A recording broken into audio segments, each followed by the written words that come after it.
Kita beralih ke informasi lainnya, Saudara. Mantan Gubernur Jawa Barat Ridwan Kamil tiba di Gedung Bareskrim Polri Jakarta Kamis pagi ini. RK menjalani pemeriksaan tes DNA terkait dugaan pencemaran nama baik yang melibatkan selebgram Lisa Mariana. Selamat pagi. Dengan didampingi oleh kuasa hukumnya, RK tidak memberikan keterangan terkait kedatangannya di Bareskrim Polri. Sebelumnya, laporan dibuat RK usai Lisa mengungkap memiliki anak dari mantan Gubernur Jawa Barat itu.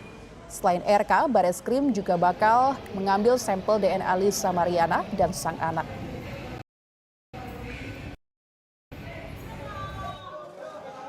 Kompak berbaju coklat, selebgram Lisa Mariana juga hadir ke Gedung Bareskrim Polri Jakarta. Didampingi tim kuasa hukumnya, Lisa bungkam dan hanya sedikit melemparkan senyum kepada media yang telah menantinya.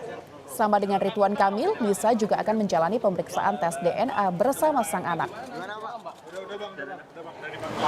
Kamil dan anaknya, ya apapun itu nanti kita akan jalanin dulu.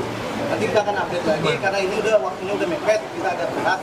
Dari jam 10 udah agak lewat jam 11. Jadi nanti kita bisa sesi tanya jawab dan lain-lain pada saat nanti sudah selesai ya. Terima kasih. Saudara, mantan Menteri Agama Yakut Kholil Qomas hari ini memenuhi panggilan penyidik KPK. Yakut diperiksa untuk kasus dugaan korupsi kuota haji. Yakut tiba di gedung KPK pukul 9.30 pagi tadi. KPK kini tengah mengusut